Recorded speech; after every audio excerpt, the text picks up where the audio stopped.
નમસ્કાર વિદ્યાર્થી મિત્રો, આપની YouTube ચેનલ જાત મહેનત જિંદાબાદમાં ફરી એકવાર આપનું હાર્દિક સ્વાગત છે. મિત્રો, આજે વર્લ્ડ એન્વાયરમેન્ટ ડે એટલે કે વિશ્વ પર્યાવરણ દિવસ એની તમામ શ્રોતાઓ અથવા વિદ્યાર્થીઓને શુભકામનાઓ. મિત્રો, આજે પર્યાવરણ દિન નિમિત્તે એક સોનેરી સલાહ આપણે ઇન્ટેલિજન્સ પરિવાર તરફથી હું આપી રહ્યો છું. મિત્રો, આપણે વધુમાં વધુ પર્યાવરણની સુરક્ષા થાય એવા પ્રયત્નો કરીશું, એટલે કે પર્યાવરણને ઓછામાં ઓછું નુકસાન થાય એ માટે એક નાગરિક તરીકે આપણે જેટલો શક્ય બને એટલો પ્રયત્ન કરીએ. કચરો આપણે જ્યાં ત્યાં નહીં ફેંકીએ, વૃક્ષોની જાળવણી કરીશું. ખુલ્લી જગ્યા, જો આપણા ઘર ગામડાઓમાં કોઈ પણ જગ્યાએ ખુલ્લી જગ્યા જોઈએ ત્યાં નવા વૃક્ષોનું વાવેતર અને એનું જતન કરીશું. તો ચોક્કસપણે પર્યાવરણ જે છે એ શુદ્ધ થશે, કારણ કે વનરાજ વૃક્ષો વનસ્પતિ એ આ એક કુદરતના ફેફસા કહી શકીએ, કુદરતના ફેફસા છે. અને જે ખરાબ પદાર્થોને પોતાનું શોષણ કરીને પોતે ઉત્તમ વસ્તુ એટલે કે સારું પર્યાવરણ, સારી હવા પૂરી પાડે છે. મિત્રો, કુદરતે જે આ પ્રક્રિયા રચી છે અને એ પ્રક્રિયામાં તમે જુઓ કે જે પણ કચરો છે, જે ખરાબ વસ્તુ છે, એનો સજીવો જ ઉપયોગ કરે છે. પણ પ્રોપર રીતે આપણે એનો ઉપયોગ કરાવીએ તો, જેવી રીતે કે મળમૂત્ર, છાણ, વનસ્પતિનો કચરો, લીલો કચરો વગેરે વગેરે, એમાંથી ખાતર બને છે. એ જ જૈવિક ખાતરનો ઉપયોગ વનસ્પતિ કરે છે અને એમાંથી જ વનસ્પતિ ઉત્પન્ન થાય છે. તો જૈવિક કચરાનું નિકંદન આપણે એ રીતે કરીએ કે જેનાથી વનસ્પતિના છોડને નુકસાન ના થાય, એને લાભ થાય. અને સૂકો કચરો છે એને પણ રીપ્રોસેસ કરીને શક્ય બને તો એને ઉપયોગમાં લઈ શકીએ. તો આવી નાની નાની બાબતોની આપણે જાળવણી કરી શકીએ. વાહનોમાં બળતણ જે છે એની બચત કરીએ.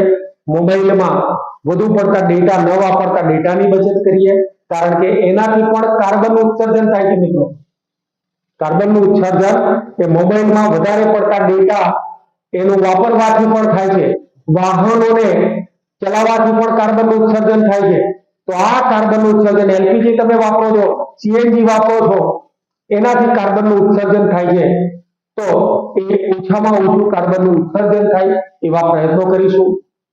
પર્યાવરણને બચાવીશું. પર્યાવરણને આજે આપણે બચાવીશું તો આપણી પેઢીઓને પર્યાવરણ પોતે બચાવશે.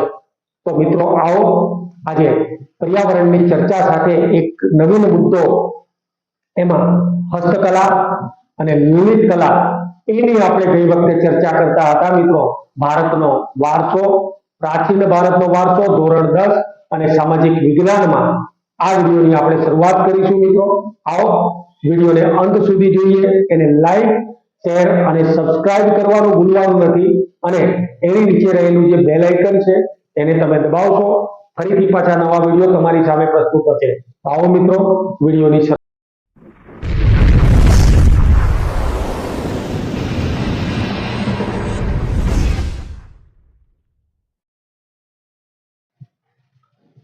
મિત્રો, નૃત્ય કલા, ભારતે કરેલી પ્રગતિ, નૃત્ય કલા ક્ષેત્રે ભારતે કરેલી પ્રગતિ સમજાવો અને નૃત્ય કલા ક્ષેત્રમાં ભારતે થયેલી પ્રગતિ, બંને પ્રશ્નો સરખા છે. કોઈ પણ રીતે પ્રશ્ન પૂછી શકે. ભારતે કરેલી પ્રગતિ એને વિશેની આપણે આજે ચર્ચા કરવી છે.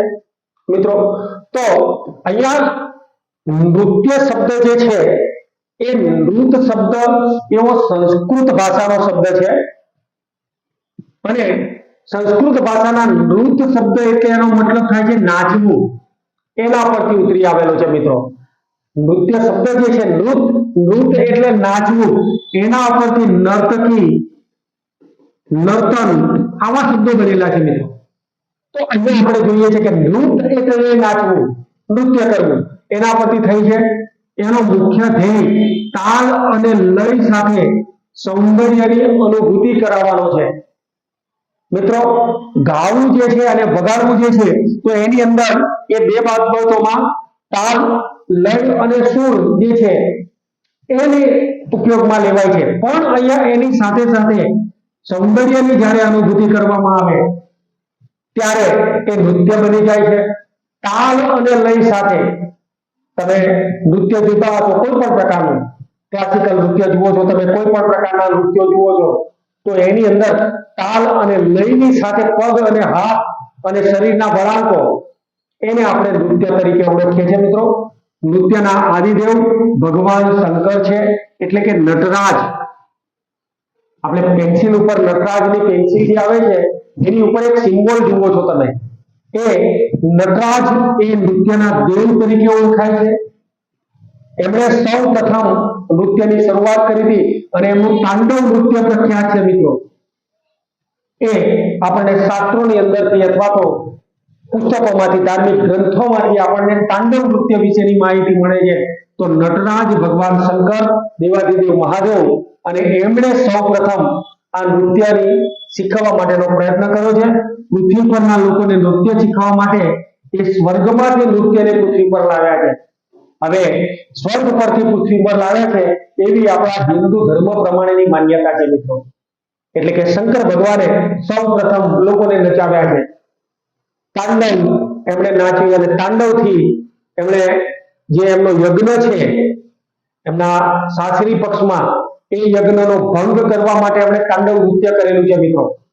અને એની આખી એક લાંબી કથા છે, પણ એની અંદર આપણે અત્યારે ટાઈમ વેસ્ટ નહીં કરીએ. પણ નૃત્ય શીખવવા માટે સૌ પ્રથમ એમણે પ્રયત્ન કર્યો છે.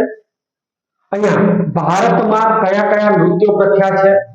તો ભારતમાં ભરતનાટ્યમ યાદ રાખીશું આપણે ટૂંકા પ્રશ્નમાં, કુચીપુડી, કથકલી, કથક નૃત્ય અને મણિપુરી. આના સિવાયના પણ કેટલાક નૃત્યો છે મિત્રો. આદિવાસી નૃત્યો છે, હુંડો છે, એવા ઘણા બધા નૃત્યો છે. પણ અહીંયા મુખ્ય 5 નૃત્યો જે છે એને આપણે ધ્યાનમાં લઈએ છીએ. આ શાસ્ત્રીય પ્રકારના નૃત્યો ખૂબ જ પ્રચલિત છે મિત્રો. શાસ્ત્રીય નૃત્ય છે, એને પદ્ધતિસર શીખવાય છે, તાલબદ્ધ રીતે તમને શીખવવામાં આવે છે, એટલે આપણે એને શાસ્ત્રીય નૃત્ય કહીએ છીએ. અહીંયા ભરતનાટ્યમ દક્ષિણ ભારતના તમિલનાડુમાં પ્રચલિત છે. આ ભરતનાટ્યમ જે છે એ નૃત્ય કલા તમિલનાડુમાં, દક્ષિણ ભારતના તમિલનાડુમાં પ્રચલિત છે. તો ભરતનાટ્યમને સીધે સીધો સંબંધ તમિલનાડુ સાથે. એનું ઉદ્ભવ સ્થાન એ જ સ્ટેટની અંદર તાંજોર જિલ્લો એ એનું ઉદ્ભવ સ્થાન છે.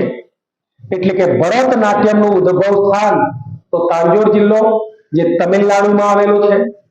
અહીંયા ભરતનાટ્યમનો મુખ્ય આધાર સ્ત્રોત જે છે એ ભરત મુનિએ જે રચેલું છે નાટ્યશાસ્ત્ર અને નંદિકેશ્વર રચિત અભિનવ દર્પણ, આ 2 ગ્રંથોનો ઉપયોગ થયેલો છે. એક નાટ્યશાસ્ત્ર જે ભરત મુનિએ રચ્યું છે અને અભિનવ દર્પણ જે નંદિકેશ્વર એ રચ્યું છે. તો આ બંને ગ્રંથો જે છે એ ભરતનાટ્યમના આધાર સ્ત્રોત ગણાય છે. એમાં જે કઈ ભરતનાટ્યમની જે સ્ટેપ છે અથવા એની પદ્ધતિઓ છે, એની રીત છે, એ રીતનું એની અંદર વર્ણન કરેલું છે. કેવી રીતે એ નૃત્ય કરવું એના માટેનું માર્ગદર્શન આ 2 ગ્રંથોમાં આપેલું છે. ભરતનાટ્યમના ખ્યાતનામ કલાકારો અત્યારે હાલ જો આપણે જોઈએ તો ઘણા બધાએ, મૃણાલિની સારાભાઈ, એમણે આ નૃત્યનો જે છે એને ભારતથી વિદેશોમાં પહોંચતું કર્યું છે. ગોપી કૃષ્ણ, વૈજયંતી માલા અને હેમા માલિની, આ લોકોએ આ નૃત્યને વિશ્વ કક્ષાએ પહોંચાડવા માટેનો પ્રયત્ન કર્યો છે. આજે પણ એ વારસો જાળવી રાખ્યો છે. તો ભરતનાટ્યમ એ ભારતના તમિલનાડુમાં પ્રચલિત છે. નેક્સ્ટ મિત્રો જે છે બીજા નંબરનું નૃત્ય કુચીપુડી નૃત્ય. હવે કુચીપુડી નૃત્ય જે છે એ આંધ્રપ્રદેશમાં પ્રચલિત છે અને એની રચના 15મી સદી દરમિયાન થયેલી હોવાનું મનાય છે. આંધ્રપ્રદેશમાં 15મી સદીમાં કુચીપુડી નૃત્યની શરૂઆત થઈ. તો આપણે કુચીપુડી નૃત્ય એને આંધ્રપ્રદેશ સાથે યાદ કરીશું.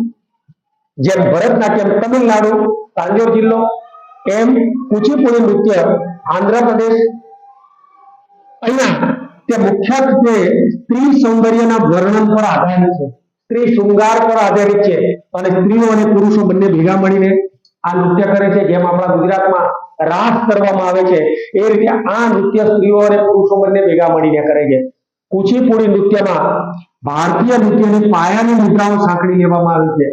ભારતની તમામ મુદ્રાઓ, અલગ અલગ પ્રકારની મુદ્રાઓ જે છે એ મુદ્રાઓ એને સાંકળી લેવામાં આવી છે. અહીંયા એના જાણીતા નર્તકો જે છે ગુરુ પ્રહલાદ શર્મા, રાજા રેડ્ડી, યામિની રેડ્ડી અને શોભા નાયડુ, આટલા નામો તમારે કુચીપુડી નૃત્ય સાથે યાદ રાખવાના છે.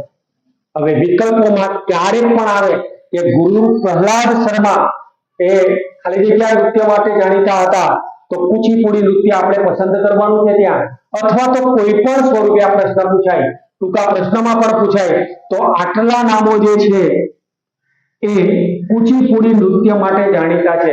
એમણે વિશ્વ કક્ષાએ આ વારસાને જાળવી રાખ્યો છે મિત્રો.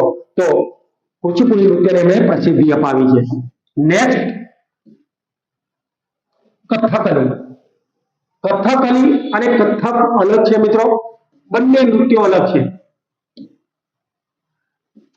આ કથકલી એ કેરળ રાજ્યનું દક્ષિણનું પ્રખ્યાત નૃત્ય છે. દક્ષિણમાં આ કથકલી નૃત્ય જાણીતું હતું. આ નૃત્ય શૈલીમાં પાત્રો જે છે એ સુંદર ઘેરદાર કપડા પહેરે છે, સુંદર મજાના કપડા પહેરે છે અને કલાત્મક મુગટ ધારણ કરે છે. માથા પર મૂકવા માટેનો મુગટ, એ બંને નૃત્ય શૈલી ઓળખાય છે. એટલે એ સુંદર ઘેરદાર કપડા, ઘેરવાળા કપડા, જેનાથી તે લોકો આકર્ષક લાગે છે અને કલાત્મક મુગટ ધારણ કરે છે.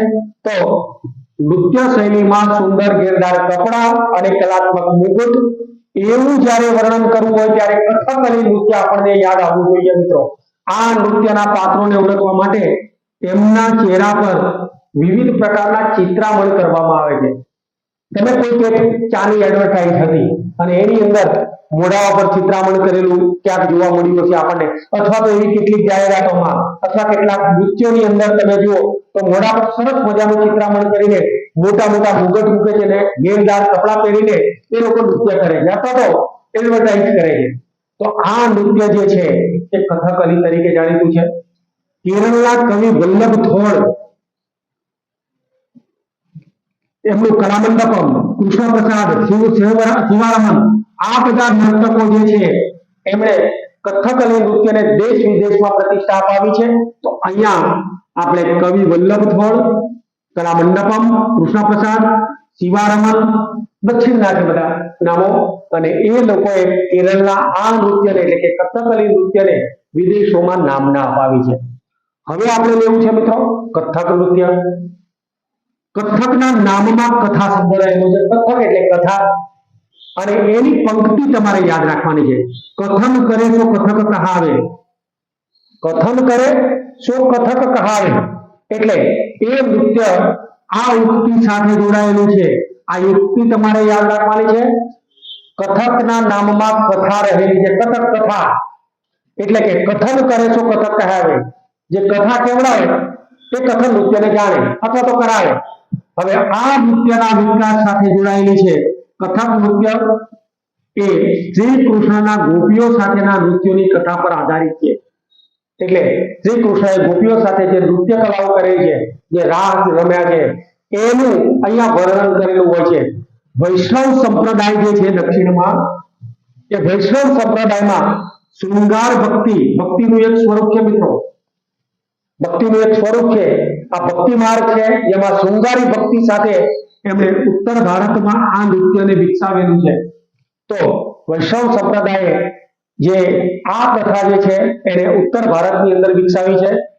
પંડિત બિરજુ મહારાજ, સીતારા દેવી, કુમુદિની લખિયા વગેરે આ નૃત્ય કલાને જીવંત રાખી છે. તો એના નામો કથકની સાથે આપણે આ નામો યાદ રાખવાના. હવે મણિપુરી નૃત્ય, અહીંયા આપણે જોઈએ છે મણિપુરી નૃત્ય ઉપર ભરતનાટ્યમ છે, આ મણિપુરી નૃત્ય છે મિત્રો. મણિપુરી નૃત્યનું મુખ્ય કેન્દ્ર નામ પરથી આપણે કહી શકીએ કયું રાજ્ય છે તો મણિપુર રાજ્ય છે. મણિપુરની પ્રજા દરેક ઉત્સવ પ્રસંગે આ નૃત્ય કરે છે. જ્યારે પણ ઉત્સવ હોય ત્યારે એ લોકો આ પ્રકારનું નૃત્ય કરે. જેમ આપણે કોઈ પણ લગ્ન પ્રસંગ હોય અથવા તો કોઈ પણ પ્રસંગ હોય ત્યારે ગરબા એ આપણા ગુજરાતની અંદર ખૂબ જાણીતા છે. રાસ અને ગરબા સૌરાષ્ટ્રમાં ખાસ કરીને રાસ જોવા મળે છે, ગુજરાતમાં ગરબા જોવા મળે છે. તો એ જ ગરબા છે એ લોકો મણિપુરની અંદર જ્યારે પણ મેળાવો હોય, જ્યારે પણ પ્રસંગ હોય ત્યારે આ પ્રકારનું નૃત્ય કરે છે. મિત્રો, મણિપુરી આ નૃત્યના લાસ્ય અને તાંડવ એવા બે પ્રકાર છે. મણિપુરી નૃત્યના બે પ્રકાર છે. કયા કયા? લાસ્ય અને તાંડવ. એના મુખ્ય બે પ્રકાર છે. મણિપુરી નૃત્ય મુખ્યત્વે શ્રી કૃષ્ણની બાળલીલા અને રાસલીલા પર આધારિત છે. એ પણ શ્રી કૃષ્ણ સાથે સંકળાયેલી નૃત્ય કલા છે. કારણ કે ભગવાન નટરાજ જે છે એમણે નૃત્ય કલા લોકોને શીખવી છે, પણ નૃત્ય કલાને પ્રસરાવવાનું કાર્ય કર્યું છે તો શ્રી કૃષ્ણ. કારણ કે શ્રી કૃષ્ણ એ ગોપીઓ સાથે રાસ રમતા અને એ રાસ રમતા રમતા એમણે નૃત્ય કલાને પ્રચલિત બનાવેલી છે ઉત્તર ભારતની અંદર. તો આ નૃત્યમાં નર્તક જે પહેરે છે, જે કપડા પહેરે છે, જેને કુમિન કહેવાય છે, જે હીરા લીલા રંગનો ચણિયો અને રેશમનો કબજો, જેને આપણે કુમિન તરીકે ઓળખીએ છીએ, તે કુમિન પહેરે છે, કમરે પટ્ટો બાંધે છે અને આ પ્રકારનું નૃત્ય કરે છે. તો એને આપણે મણિપુરી નૃત્ય તરીકે ઓળખીશું. મિત્રો, તો આ રહી આપણા ભારતની નૃત્ય કલાઓ. ભારતમાં આટલી નૃત્ય કલાઓ આપણે યાદ રાખવાની છે. મિત્રો, હવે ભારતની એક કલા તરીકે હાથ વણાટ કલાનો પરિચય આપો. અહીંયા આપણે માંગ્યા મુજબ પ્રશ્નોના જવાબ આપવાના છે. મિત્રો, અને ટૂંકમાં આપવાના છે. હવે આપણે જોઈએ છે કે વણાટ શબ્દ જે છે ને, એ વણાટ એ વણકર જ્ઞાતિ ઉપરથી આવેલો છે. વણકર જે વણવાનું કામ કરે છે. જ્યારે આદિમાનવ એની પાસે કપડા નહોતા, તો એ કપડા નહોતા ત્યારે આદિમાનવ શું કરતો? મિત્રો, તો વનસ્પતિની છાલ જે છે, વૃક્ષોની છાલ અને પાંદડાથી પોતાનું શરીર ઢાંકવાનો પ્રયત્ન કરતો. ધીરે ધીરે પશુઓનો શિકાર કરીને સૂકવેલા ચામડામાંથી વસ્ત્રો પહેરતો. આપણા પુરાણના ઋષિઓના જ્યારે ફોટાઓ આપણે જોઈએ ત્યારે એમનું આસન પણ એ ચામડામાંથી બનેલું હોય છે, એમના વસ્ત્રો પણ ચામડામાંથી બનેલા હોય છે. જેમ કે ભગવાન શંકર એક ચર્મ એમનું આસન હોય છે અને ચર્મના કપડા આપણે પહેરેલા હોય છે. નિરીક્ષણ કરજો હવે કોઈ વાર એમના ફોટા ઉપર. તો એ રીતે અહીંયા આવા કપડાઓનો ઉપયોગ થતો.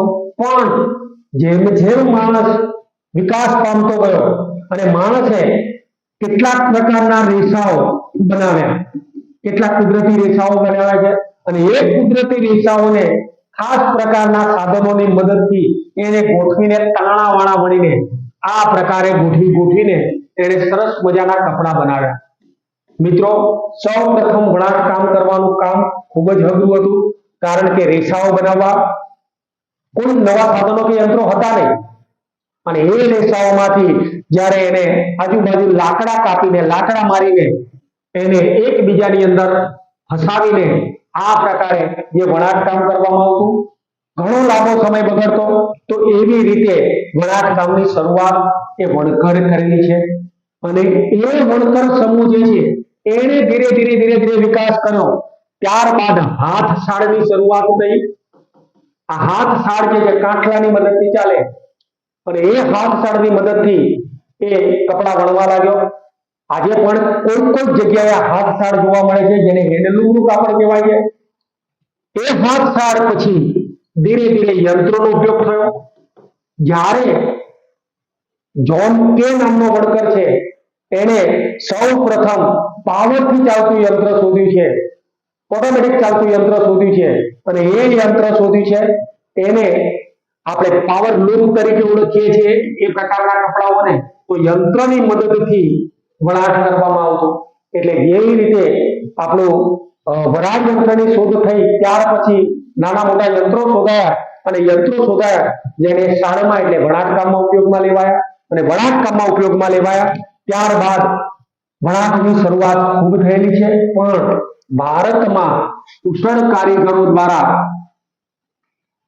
ઢાકામાં મળતું મલમલ, આ ઢાકાનું જે છે એ મલમલ, ઢાકા મલમલ માટે જાણીતું છે, એની બારીકાઈ માટે વિશ્વભરમાં જાણીતું છે.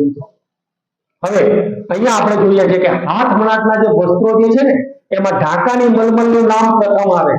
હવે અહીંયા આપણે જોઈએ કે ઢાકા અત્યારે હાલ ભારતમાં નથી, પણ જ્યારે ભારત પ્રાચીન કાળની અંદર એ ભારતનું એક શહેર હતું અને એની મલમલ જે છે એનો આખે આખો તાકો એક નાનકડી દિવાસળીની પેટીમાં સમાઈ જાય એટલું એ બારીક વણાટ હતું.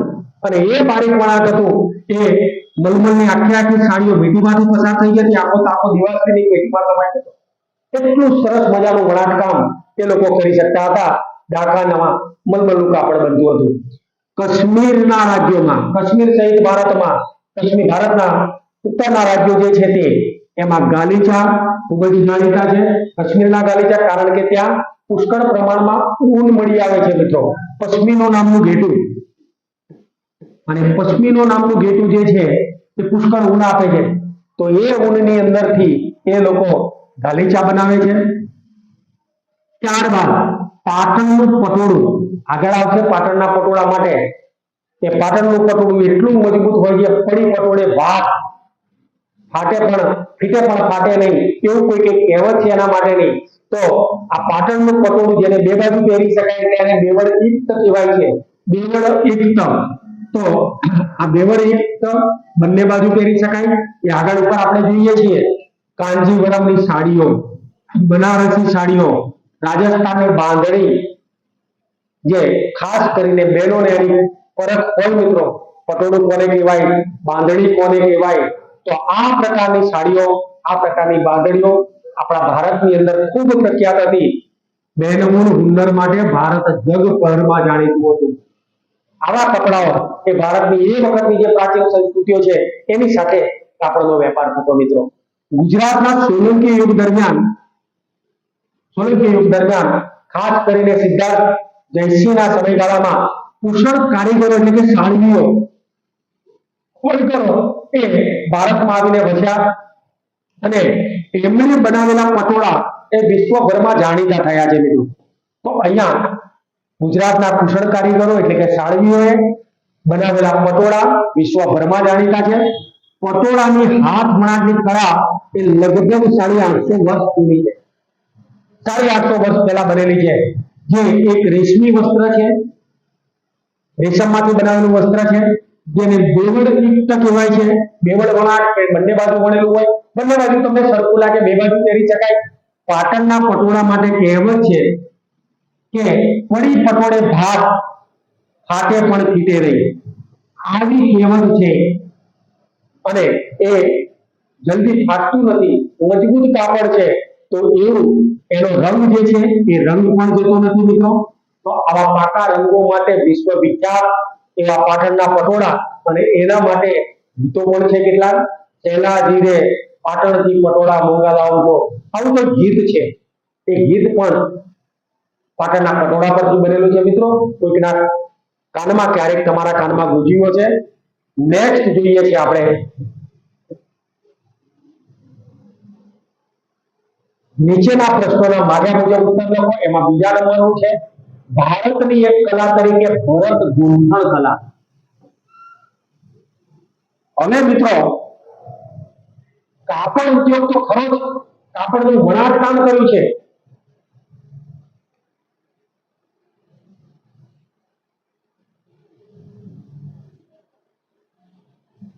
કાપડનું વણાટ કામ કરવામાં આવે છે, પણ સાથે સાથે એને સરસ મજાનું આકર્ષક બનાવવા માટે એની અંદર જુદા જુદા પ્રકારે ભરત ગૂંથણ કરવામાં આવે છે.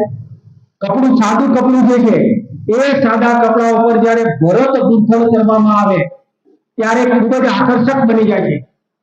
તમે ચણિયા ચોળી જુઓ, અત્યારે હાલ દિવાળીમાં અથવા તહેવારોમાં વપરાય છે, દીકરીઓ પહેરે છે. એ ચણિયા ચોળીમાં સાદા કપડામાં ખાસ પ્રકારનું ભરત કરવામાં આવે છે જુદા જુદા પ્રકારે. અને એ કલા જે છે ભારતમાં પ્રાચીન કાળથી પ્રખ્યાત છે મિત્રો. પ્રાચીન સમયમાં ભારતના ભરત ગૂંથણની કલામાં મોટી નામના ધરાવતો દેશ હતો. હડપ્પા અને મોહેંજો-દડોના ખોદકામ દરમિયાન જે મૂર્તિઓ અને પૂતળા મળી આવે છે એમના વસ્ત્રો પર પણ ભરત ગૂંથણ જોવા મળે છે મિત્રો. ખોદકામ કરતા જે મૂર્તિઓ મળી આવી છે, જે આપણને પ્રતિમાઓ મળી આવી છે, અને એની અંદર પણ તમને ભરત ગૂંથણ જોવા મળે છે. એટલે પ્રાચીન કાળથી ભરત ગૂંથણ ભારતમાં જાણીતું હશે એવું આપણે કહી શકીએ. ભારતમાં પુરુષો, સ્ત્રીઓ અને બાળકો વસ્ત્રો પર ભરત ગૂંથણ કરવાની કલા ખૂબ જ પ્રાચીન છે. સિંધુ ખીણની સંસ્કૃતિ દરમિયાન સિંધ, સૌરાષ્ટ્ર અને કચ્છ આના લોકો જે છે એ વસ્ત્રો પર ભરતકામ કરવાનું કાર્ય કરતા હતા. કચ્છની એક બંને વિસ્તારમાં જત જાતિની કોમ જે છે એ આજે પણ ખૂબ પ્રખ્યાત છે મિત્રો. આગળ ઉપર આપણે જોઈએ પણ એ વિકલ્પ તરીકે અથવા ખાલી જગ્યા તરીકે તમારે યાદ રાખવાનું છે. દેશ વિદેશમાં કાશ્મીરનું કાશ્મીરી ભરત જાણીતું છે. દેશ વિદેશમાં જાણીતું છે. રેશમના કાપડ પર કાશ્મીરીઓ જ્યારે ભરત ભરે છે એ ભરત કળા જે છે કાશ્મીરની બહેનો એને વિશ્વભરમાં ખ્યાતિ અપાવી છે મિત્રો.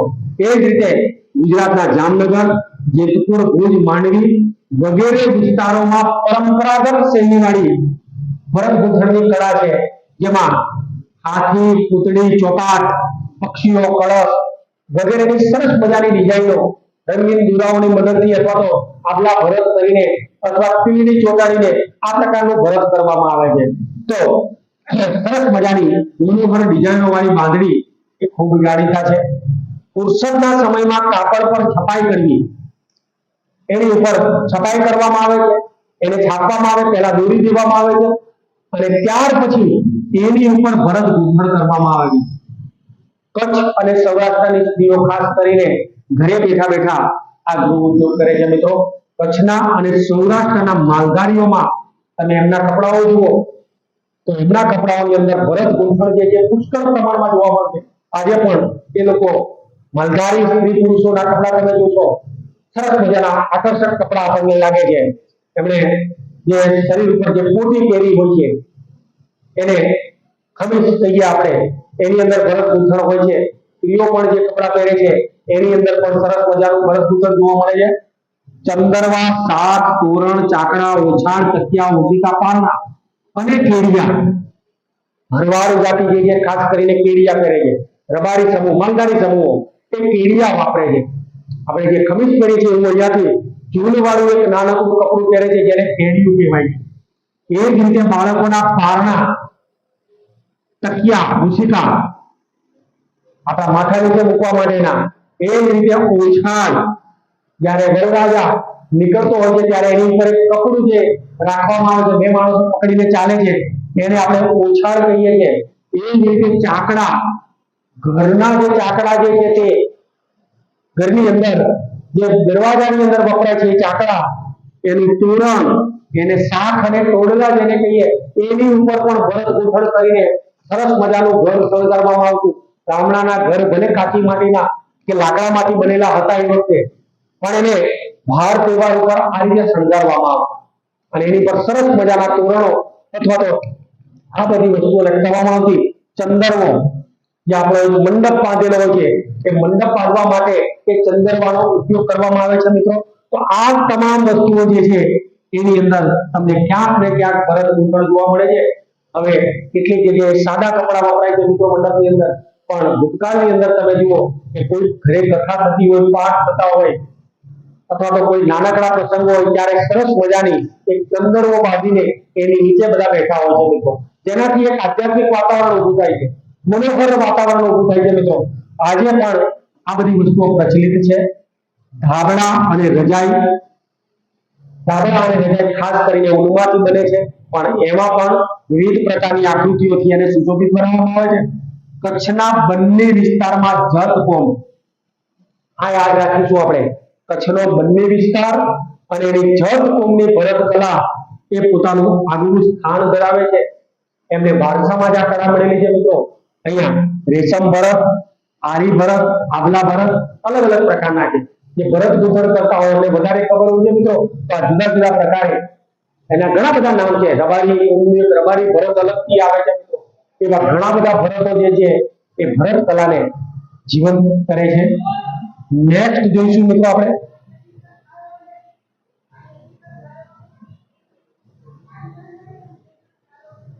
ચર્મકામ.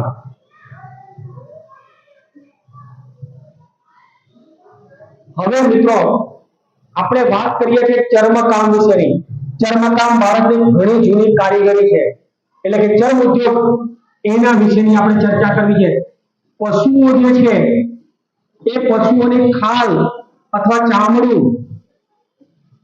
એને કાઢી લેવામાં આવતું અને એ ચામડાને સૂકવીને એનો વસ્ત્રો તરીકે ઉપયોગ કરવામાં આવતો એવું આપણે આગળ જોઈ લીધું છે કે આદિ માનવો એ વસ્ત્રો અથવા આસન તરીકે એનો ઉપયોગ કરતા ધીરે ધીરે આ ચામડામાંથી અનેક વસ્તુઓ બનાવવામાં આવી કેટલાક પશુઓના ચામડા ખૂબ મજબૂત હોય છે મિત્રો આપણે જોઈએ છે કે ચામડાની અંદરથી ઢાલ બને છે ઢાલ ઘેંડાનું ચામડું આવે અને ઘેંડાના ચામડામાંથી જે ઢાલ બને છે એ ખૂબ મજબૂત હોય છે એ જ રીતે જૂના જમાનાની અંદર જે રાજા મહારાજાઓ બખ્તર કહેતા બખ્તર એટલે શરીરનું રક્ષણ કરવા માટેના કવચ અને એ પણ ચામડામાંથી બનતા કે જેની સામે તીર કામરાની બંદૂકની ગોળી પણ વાગીને પાછી જાય એવા પ્રકારના જે બખ્તરો જે છે કવચ છે એનો ઉપયોગ થતો તો ચામડાનો આદિકાળથી ઉપયોગ થાય છે અહીંયા આપણે જોઈએ છે પ્રાચીન સમયમાં મૃત્યુ પામેલા પશુઓના ચામડાને ચર્મ ઉદ્યોગ માટે ઉપયોગ કરવામાં આવતો હતો અહીંયા ગામડામાં ચામડાને જૂની પદ્ધતિઓથી કમાવામાં એટલે કે પ્રોસેસ કરવામાં આવે છે ચામડું કમાવું એવો શબ્દ બોલવામાં આવતો નથી એને સૂકવવામાં આવે એને ખાસ પ્રકારની પ્રક્રિયાથી તૈયાર કરવામાં આવે છે અને ચામડું કમાવું એવો શબ્દ વાપરવામાં આવે છે અહીંયા ખેતી માટે કૂવામાંથી પાણી કાઢવા માટેના કોસ મશક પખાલ ઢોલ નગારા ઢોલક તબલા સંગીતના સાધનો છે આપણા અહીંયા આપણે આટલી જે વસ્તુ જોઈએ છે ને એ પાણી સાથે સંકળાયેલી વસ્તુઓ છે પાણી ભરવા માટેના અથવા તો પાણી બહાર કાઢવા માટેના કોષ મશક અને પખાલ આ ત્રણ વસ્તુ જે છે કુવા એ વખતે કુવાની સપાટીઓ ખૂબ ઊંચી હતી અને એની પરિણામે આવું એક ગોળાકાર ચક્ર બનાવવામાં આવે અને ચક્ર બનાવીને અહીંયા એક જ બાજુ જેના મુખ હોય એવી રીતે ચામડાના એક પાત્ર એની સાથે જોડી દેવામાં આવે છે હવે બળદની મદદથી જ્યારે આ ચક્રને ફેરવવામાં આવતું ત્યારે અહીંયાથી પાણી ભરીને સીધે સીધું અહીંયા ઠલવાતું આ રીતે પાણી ઠલવાય અને એ પાણી ઠલવાય ત્યારે એ રીતે પાણી ભરવામાં આવતું તો એને આપણે કોષ તરીકે ઓળખીએ છીએ મશક એક પ્રકારનું પાત્ર છે કે જેની અંદર પાણીનો લાંબા સમય સુધી સંગ્રહ કરવામાં આવતો કુવામાંથી પાણી ખેંચવા માટે પણ મશકનો ઉપયોગ થતો કુવામાંથી દોરીની મદદથી એ વખતે દોરી પણ નહોતી તો ચામડાના જ પટ્ટા એ પટ્ટાની મદદથી બાંધીને એ ખેંચવામાં આવતું પખાલ ખાસ કરીને ભીસ્તી લોકો જે છે પખાલી લોકો જેને કહેવાય છે એ ભીસ્તી લોકો પશુઓ ઉપર મોટા ભાગે એની અંદર ભેંસ અથવા આખલાનો ઉપયોગ પાડાનો ઉપયોગ થતો આ પાડો જે છે એની પીઠ પર એક આવા પ્રકારનું ચામડાથી બનાવેલો કોથળો મૂકી દેવામાં આવતો એક ફૂલ અહીંયા હોય એક ફૂલ અહીંયા હોય છે જેને બૂચ મારીને બંધ કરી દેવામાં આવે અને ઉપરથી પાણી ભરવામાં આવે અને આ જે બંને બાજુ પાણી ભરેલું હોય છે એને એની પીઠ પર પશુની પીઠ પર નાખવામાં આવતું દૂરથી જ્યારે પાણી ભરી લાવવાનું હોય મિત્રો આ પખાલ જૂના જમાનામાં મેં પોતે પણ જોયેલી છે કે ગામડામાં જ્યારે માટીના ઘર બનાવવામાં આવતા તો માટીના ઘર બનાવવા માટે વધારે પાણીની જરૂર પડે હવે એ પાણી બહારથી લાવવાનું હોય નદીમાંથી અથવા તો તળાવમાંથી તે પાણીને લાવવા માટે એક ખાસ પ્રકારની કોમ જે મેં કીધું એ પ્રમાણે ભીસ્તી લોકો એ પાડા ઉપર પાણી ભરીને લાવતા અહીંયાથી બૂચ ખોલી નાખે એટલે ફરીથી પાછું એ પાણી એ આપણા ત્યાં ઠલવાઈ જાય પાછું એ પાણી ભરવા માટે જાય આવા અસંખ્ય વસ્તુઓ મિત્રો આપણા જે આગામી પેઢી છે ગત પેઢી છે જે વહી ગયેલી પેઢી છે એમણે આ પ્રકારની મુશ્કેલીઓનો સામનો કર્યો છે હવે યંત્રો આવ્યા છે હવે સાધનો આવ્યા છે પણ એ પ્રકારે પાણી લેવા માટે પણ આ બધી મુશ્કેલીઓનો સામનો કરવો પડતો એ જ રીતે ઢોલ નગારા ઢોલક તબલા જે પડદાથી ધ્રુજાવીને વગાડાય છે એવા તમામ વાદ્યયંત્રો જે છે એમાં સંગીતના સાધનો લુહારની ધમણ હવે આ ધમણ શું છે મિત્રો અત્યારે પંપની મદદથી અગ્નિને પ્રજ્વલિત રાખવામાં આવે છે પણ ધમણ એક આવા પ્રકારનું ચામડામાંથી બનાવેલી એક રચના છે મિત્રો અને એની સાથે એક પાઇપ જોડેલી હોય છે અહીંયા એક લાકડી જોડેલી હોય છે હવે આ લાકડીને કોઈ એક વ્યક્તિ ઊંચી નીચી કરે છે ત્યારે આ ધમણ આપણા ફેફસા જેવો આકાર ધરાવે છે ફેફસા એક પ્રકારની ધમણ છે હવે અહીંયા રહેલો અગ્નિ જે છે કોલસા નાખેલા હોય ને અગ્નિ પ્રજ્વલિત રાખવાનો હોય એ અગ્નિને પ્રજ્વલિત રાખવા માટે કોઈ વ્યક્તિ અહીંયાથી એને હલાવે ત્યારે ખાસ કરીને લુહાર લોકો જે લોખંડના ઓજારો બનાવવાના હોય અને લોખંડના ઓજારોને ખાસ તપતા રાખવાના, તપેલા રાખવા હોય તો એ તપેલા રાખવા માટે, ગરમ રાખવા માટે એ લોકો આ પ્રકારની ધમણોનો ઉપયોગ કરતા. તો એ જે છે એ લુહારની ધમણો, પગરખાની તો આપણને ખબર છે કે પગરખા એ ચામડામાંથી બને છે, બૂટ, આપણા ચપ્પલ વગેરે વગેરે. ત્યારબાદ પાલતુ પ્રાણીઓને બાંધવાના સાધનો, એના પટ્ટા અને એની સાંકળો. પાલતુ પ્રાણીઓને ઘરે બાંધી રાખવા હોય, આપણા પશુઓને ઘરે બાંધી રાખવા હોય તો એને બાંધવા માટેના પટ્ટાઓ. યુદ્ધમાં વપરાતી ઢાલ, હમણાં જ કીધું આપણે કે ઢાલ એ ખાસ પ્રકારના ચામડામાંથી બનાવવામાં આવતી, જે તમારું રક્ષણ કરે છે. તલવારથી પણ એની પર ઘા નથી કરી શકાતો, એ જ રીતે તલવારનું કવર વગેરે ચામડામાંથી બનાવવામાં આવતા. આજે ભરત ગૂંથણવાળી રાજસ્થાની મોજડીઓ, તમે મોજડી જુઓ, એની ગામડામાં ચૈડવાળી મોજડી કહે છે મિત્રો. એમાં ખાસ પ્રકારનો એવો પદાર્થ બનેલો છે કે ચાલો ત્યારે એની અંદરથી અવાજ આવે, ચૈડ એવો અવાજ આવે. અને એ પ્રકારની મોજડી જે છે એના સરસ મજાનું ભરતકામ કરેલું, આકર્ષક લાગે છે આપણને. એ મોજડી, બૂટ, ચપ્પલ, ચામડાના પાકીટ, પટ્ટા, ઊંટ ઘોડાના સાજ, ઊંટ અને ઘોડા પર પાથરવા માટે એને શણગારવા માટેના એના સાજ, એની ઉપર મૂકવા માટેનું પલાણ, એની લગામ, એને અંકુશમાં રાખવા માટે નાકમાંથી એક દોરી પસાર કરવા માટે લગામ, એને હાંકવા માટેની ચાબુક, એક લાકડાની દંડી સાથે આ પ્રકારની ચામડાની પટ્ટી બાંધેલી હોય, જેને આપણે ચાબુક તરીકે ઓળખીએ છીએ, તો માટેની દોરી. આવા સાધનો, ઇવન ધનુષ જે હતા એ વખતમાં ઉપયોગમાં લેવાતા, કે ધનુષની પણસ જે બાંધવામાં આવે, ધનુષ આ પ્રકારનું એક વક્રાકાર એક લાકડું હોય છે અને એ લાકડામાં અહીંયા પણ એક લાકડાની દોરી બાંધેલી હોય છે મિત્રો. તમે કોઈક વાર આ પ્રકારના તામઠું જેને ગામડામાં કહેવાય છે, તે ધનુષમાં અહીંયા જે બાંધેલું હોય છે એ પશુઓના ચામડામાંથી બનેલું, પશુઓનું ચામડું જે છે, મરેલા પશુઓના ચામડામાંથી બનેલી એક ખાસ પ્રકારની દોરી કે જે ક્યારેય તૂટતી નથી મિત્રો, એટલી મજબૂત હોય છે. આ ચામડું, શુદ્ધ ચામડું જ્યારે હોય તે તૂટતું નથી. અને અહીંયા ગાંઠ મારેલી હોય છે, અહીંયા ગાંઠ મારેલો છે, વચ્ચે ઘાસની પટ્ટી હોય છે મિત્રો. તો આ રીતે ધનુષની પણછ બનાવવા માટે પણ ચામડાનો ઉપયોગ થતો. પ્રાચીન ભારતના લોકો પોતાના રોજિંદા જીવનમાં ચામડામાંથી બનાવેલી અનેક વસ્તુઓનો ઉપયોગ કરતા હતા. અહીંયા આપણે જોઈએ છે કે આધુનિક જમાનામાં પણ પટ્ટા છે, પાકીટ છે, આ તમામ વસ્તુઓ ચામડામાંથી બને છે, એનો આપણે ઉપયોગ કરીએ છીએ. તો બસ આપણે ચર્મ ઉદ્યોગ સુધીની આપણે ચર્ચા કરી છે મિત્રો. ભારતનો પ્રાચીન વારસો ખૂબ જ સમૃદ્ધ વારસો હતો, આજે પણ છે. આજે પણ ભારતનો એક વિકસિત ઇતિહાસ છે. આજે વર્તમાનને પણ આપણે વિકસિત બનાવવો છે મિત્રો. તો આવો સાથે મળીને ભારતના વિકાસ માટેના પ્રયત્નો કરીએ. આ વિડિયો ગમ્યો હોય તો ફરીથી એને લાઈક, શેર અને સબસ્ક્રાઇબ કરજો મિત્રો. ફરીથી મળીએ, ત્યાં સુધી સર્વેને જય હિન્દ.